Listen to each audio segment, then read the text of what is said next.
Quiero recordarles de lo que nos ha estado diciendo, advirtiendo la Santa Madre de Dios a lo largo de los últimos siglos, en particular aquí en Quito, en Ecuador, Nuestra Señora del Buen Suceso, hace 400 años. También la Santísima Virgen María en La Salette, Francia, mediados del siglo XIX, y al comienzo del siglo XX, lo que vino a advertirnos la Santísima Madre de Dios en Fátima, porque estos mensajes, estas profecías de la Santísima Virgen María muestran claramente que hay gran necesidad en la Iglesia en nuestros tiempos de conversión y de poder realmente ver cuál es la voluntad de Dios y ver que tenemos que recobrar muchísimos aspectos de nuestra fe católica. Escuchemos algunas de estas profecías, advertencias de la Santísima Virgen María. Dice Nuestra Señora del Buen Suceso lo siguiente, cita: «Te hago saber que a partir del final del siglo XIX y poco después de mediados del siglo XX, habrá una corrupción total de las costumbres morales, ya que Satanás reinará casi por completo por medio de las sectas masónicas». Fin de cita. Otras de sus profecías, Nuestra Señora del Buen Suceso, cita: «El sacramento del matrimonio va a ser atacado y profanado profundamente». Fin de cita. Cita: «La preciosa luz de la fe poco a poco se extinguirá». Fin de cita. Refiriéndose al siglo XX, Nuestra Señora del Buen Suceso dice, cita: «Los vicios de la impureza, la blasfemia y el sacrilegio dominarán en este depravado tiempo de desolación, y quien debe hablar estará en silencio». Fin de cita. Y otra profecía cita: «A medida que estas herejías se extiendan y dominen, la preciosa luz de la fe se extinguirá en las almas por la casi total corrupción de las costumbres morales». Fin de cita. Una cita final, Nuestra Señora del Buen Suceso. Aquí noten en particular cómo menciona nuevamente la Santísima Madre que los que deben de estar enseñando, los que deben de estar corrigiendo, es decir, los que están en autoridad, no van a cumplir con su deber, serán negligentes. Cita: «En estos tiempos infelices habrá un lujo desenfrenado. La inocencia casi ya no se encontrará en los niños, ni la modestia en las mujeres. En este supremo momento de necesidad de la Iglesia, el que debe hablar se callará». Fin de cita. Hijitos, tomémoslo con seriedad. Estas palabras de nuestra Santísima Madre que nos ama son para nuestros tiempos, son para toda la Iglesia universal. Y es algo misterioso, pero Dios en su providencia quiso enviar a su Santísima Madre aquí a esta tierra de Ecuador para transmitir esta advertencia a toda la Iglesia Católica Universal. Y noten cómo en esta cita final de Nuestra Señora del Buen Suceso, ella habla de cómo en este supremo momento de necesidad de la Iglesia, estamos viviendo en un momento supremo de necesidad de la Iglesia. Por eso no olviden el ciego en el Evangelio de hoy, que reconoce su necesidad. Nosotros reconozcamos personalmente que tanto necesitamos una conversión. Todos necesitamos conversión. Quien no lo cree está ciego. Todos también tenemos que ver más claramente la grandeza de Dios, la voluntad de Dios, incluso la Santa Iglesia, especialmente en nuestros tiempos.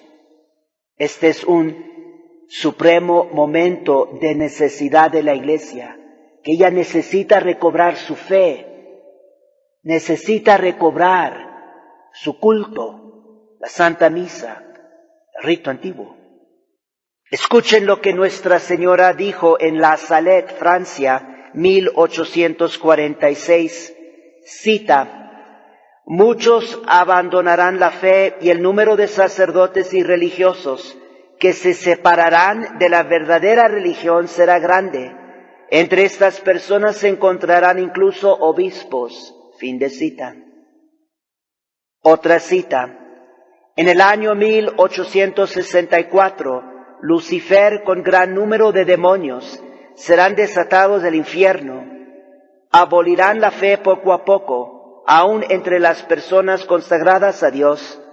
Las cegarán de tal manera que a menos de una gracia particular, esas personas tomarán el espíritu de los malos ángeles. Muchas casas religiosas perderán completamente la fe y perderán a muchísimas almas. Fin de cita. Y quizás lo más asombroso y aterrador de lo que la Santísima Virgen dijo en La Salette, dijo lo siguiente, cita: Roma perderá la fe y se convertirá en la sede del anticristo. Fin de cita. Algunos de ustedes también están familiarizados con la famosa visión que tuvo Papa León XIII. Esta visión la tuvo exactamente 33 años antes del milagro del sol en Fátima, Portugal. Esto tuvo lugar el 13 de octubre de 1884.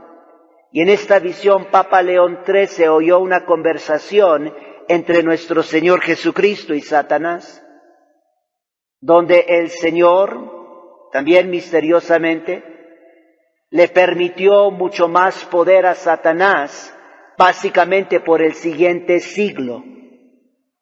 Es decir, que Satanás iba a dominar en una manera particular, especialmente respecto a la Iglesia, durante el siglo XX.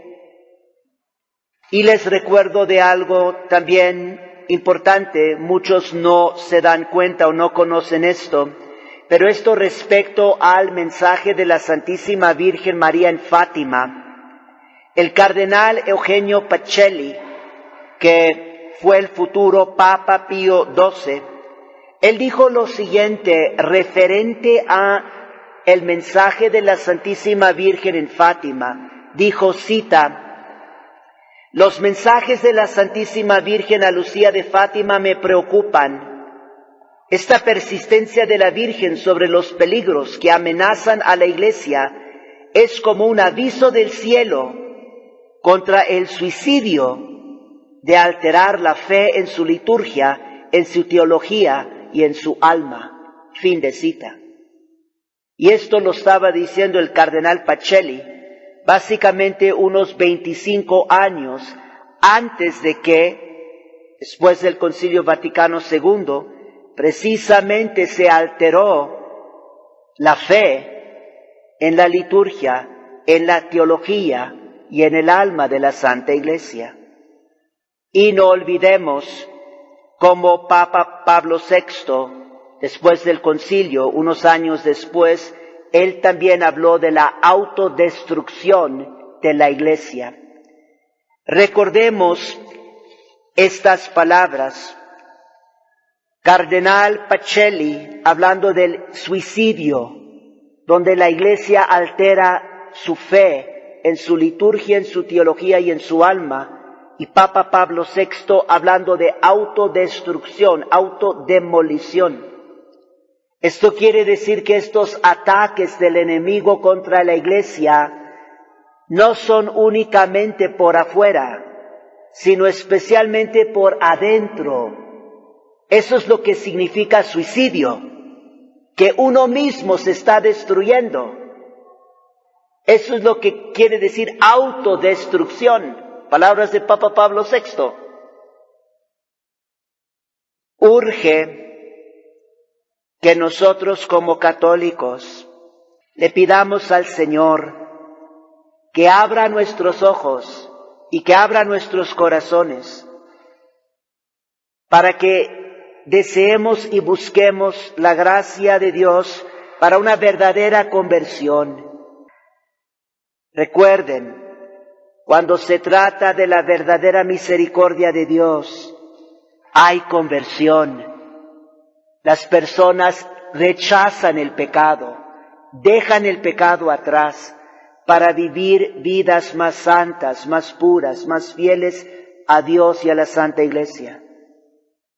Tenemos que pedirle al Señor que nos ayude a ver nuestra necesidad y que también veamos la necesidad que tiene la Iglesia. Que no nos engañemos y pensemos que las cosas van bien en la Iglesia. No van bien.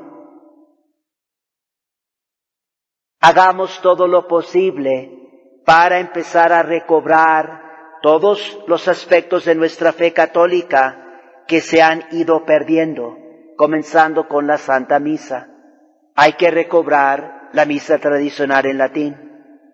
Voy a concluir leyéndoles un pasaje de un misalito. Este es un librito de oraciones, un misalito antiguo. Y aquí les voy a leer una monición a los fieles, donde somos animados a prepararnos bien para la Santa Misa. Escuchen con atención, porque palabras semejantes a estas ya no se escuchan en nuestros templos, porque las cosas han cambiado. Incluso el conocimiento, el entendimiento de lo que es la Santa Misa ha cambiado, y no para el bien. Ojalá cuando ustedes escuchen estas palabras van a reconocer, estas son las verdaderas palabras de la Madre Iglesia. Estas son las verdaderas palabras católicas. He aquí donde hay un aprecio verdadero de lo que es la Santa Misa. Y que esto abra nuestros ojos y nuestros corazones a la necesidad de recobrar la preciosa fe católica que se ha ido extinguiendo hasta el punto donde es casi completamente total. Palabras de Nuestra Señora del Buen Suceso. Esto es lo que nos dice, nos enseña este librito. Todo lo siguiente es una cita directa. Cuando te dirijas a la iglesia para oír misa, piensa que vas al Calvario para asistir a aquel sacrificio sangriento que allí ofreció Jesús, pues el del altar es el mismo que aquel, aunque con la diferencia de que en el Calvario se derramó la sangre realmente y aquí no se derrama. Allí se ofreció una sola vez y aquí se ofrece todos los días. Pero así este como aquel lo ofrece para salvarnos y redimirnos. En el Calvario se sirvió de la malicia de los judíos como de instrumento, pero en el altar se sirve del amor excesivo con que nos ama, siendo este amor quien le obliga a que renueve todos los días el mismo sacrificio, y no una sola vez, sino tantas cuantas son las misas que se celebran. Cuando estás ya en la iglesia para oír misa, aviva tu fe y reflexiona que si hubieras de presenciar el sacrificio o muerte de tu padre o esposo, o cuál sería entonces el dolor y angustia de tu corazón. Pues no es ficción, es una realidad.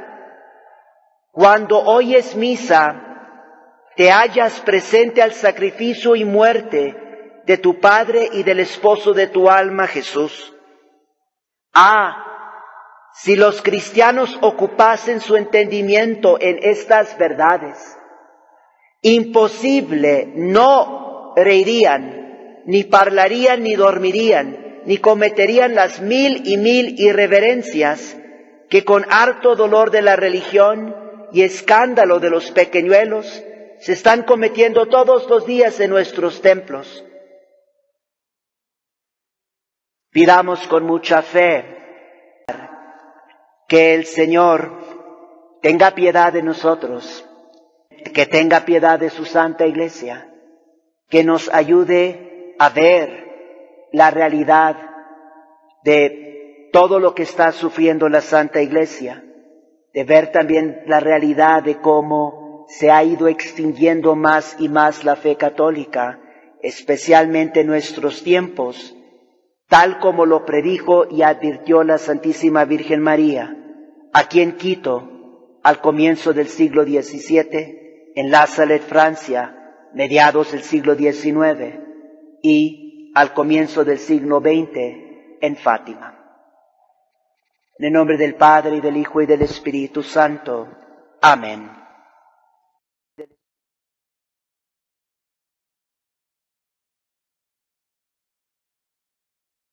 Mes interrogations sur la Amoris Laetitia concernent d'abord la question très concrète de l'admission des divorcés dits remariés à la Sainte Communion. En fait, pendant les 2 derniers synodes sur la famille et après la publication de l'Amoris Laetitia, une lutte ardue éclata et qui perdure jusqu'à ce jour sur cette question concrète. Tous ceux ecclésiastiques qui veulent un autre évangile, c'est-à-dire un évangile du droit au divorce, un évangile de la liberté sexuelle, en résumé, un évangile sans le 6e commandement de Dieu. Tels ecclésiastiques donc usent tous les moyens, c'est-à-dire astuces, tromperies, chefs d'œuvre de rhétorique et dialectique, et même la tactique d'intimidation et de violence morale, afin d'atteindre leur objectif de l'admission des divorcés dits remariés à la Sainte Communion sans que ceux-ci remplissent la condition de vivre en continence parfaite, une condition demandée par la loi divine.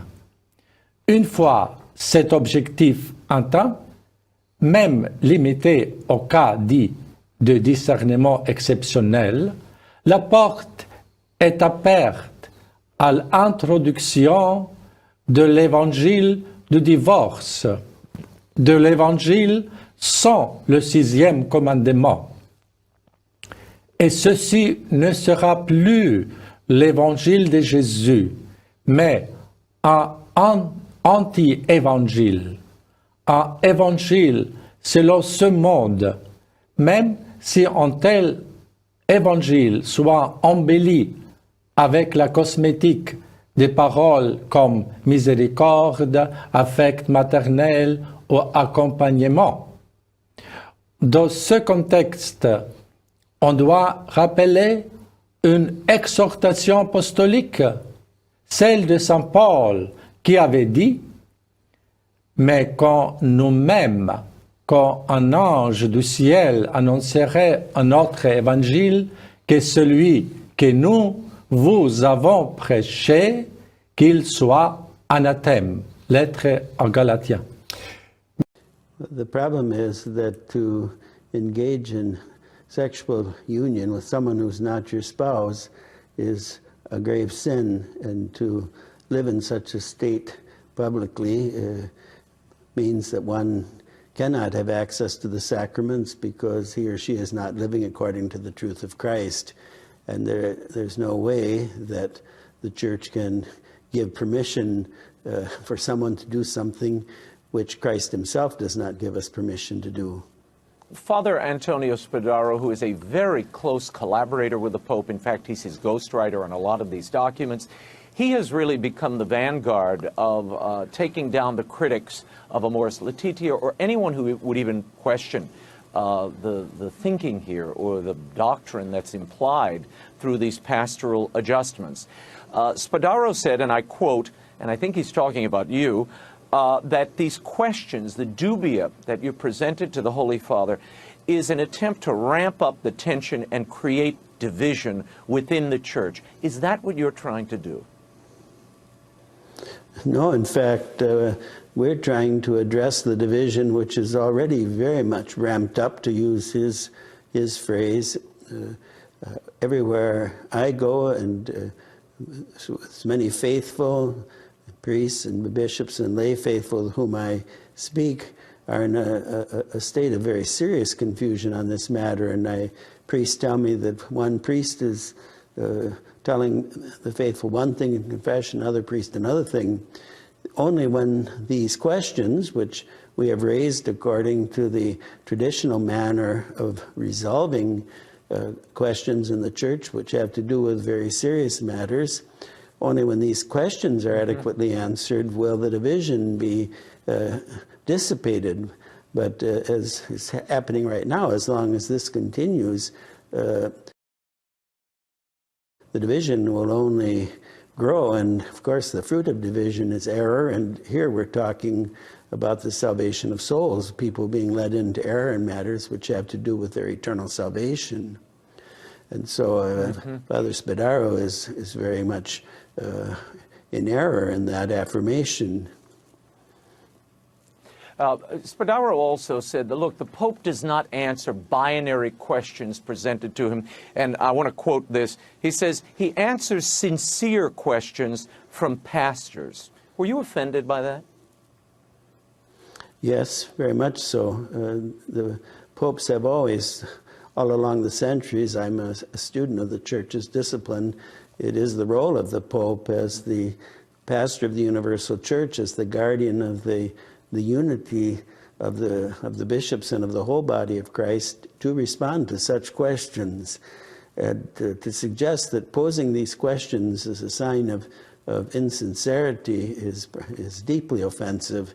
I can assure you that for myself, and I know the other cardinals involved, we wouldn't raise the questions unless we had the deepest and most sincere concern for the Church herself and for the individual members of the faithful. And to have a maturation of a teaching which is a rupture from that teaching, which is a breaking away from that teaching. Cardinal Schönbrann's remarks in that regard do not reflect what is called development of doctrine. In other words, through the Church's reflection, she deepens her appreciation of a teaching and helps the faithful to practice that teaching. In this case, it's a question of a complete rupture in the teaching of the Church, a complete going away from what the Church has always taught and practiced, and that you can't call a maturation. A maturation is something organic, where you see that what the Church has been teaching about marriage now is expressed with a greater form. Well, certainly I've never witnessed this in my lifetime. In the history of the Church, there have been situations which have some similarities with the present situation, but I perceive that a mundane spirit, a worldly spirit, has entered into the Church, which would divide her members into various camps, and liberals and conservatives, or the fundamentalists, as some are fond of calling those of us who are striving to defend the constant teaching of the Church. In our final moments, I have to raise this. I was sort of struck, amazed really, at an interview the Holy Father gave, where he suggested that those who are rigid, and that's the term he uses, sort of locked in their rigidity over doctrine and otherwise, that they suffer from a compulsion or a condition. Your reaction to that, and what are you and these your fellow cardinals prepared to do if you don't get a positive reaction from the Holy Father, and some answer on this point of clarification?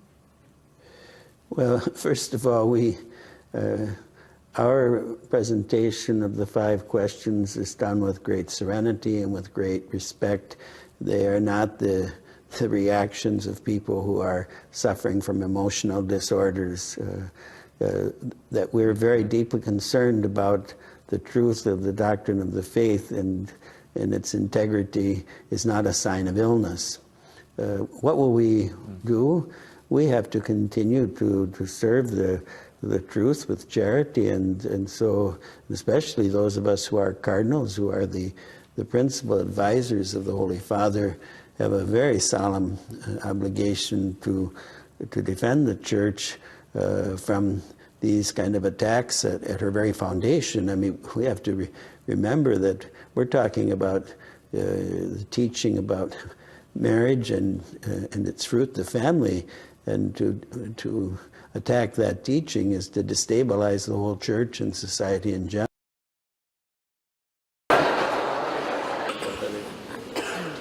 Gloria sia Padre, Padre, al Figlio e allo Spirito Santo, come era nel principio, ora e sempre, nei secoli dei secoli. Amen. La teca è stata presa questa mattina, come vedete non se ne parla proprio, il sangue è assolutamente solido.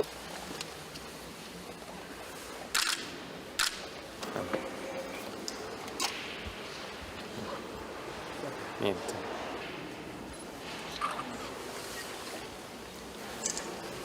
Niente da fare. L'anno scorso a quest'ora si è sciolto improvvisamente. Sono segni di movimento. Ma la presenza delle reliquie stesse in mezzo a noi è per noi un riferimento di questo essere patrono. E allora chiediamo la benedizione al Signore a conclusione di questa giornata. Le cose, ma poi no, lui ci dà la forza di andare avanti. Quindi. Voi siete le cosiddette parenti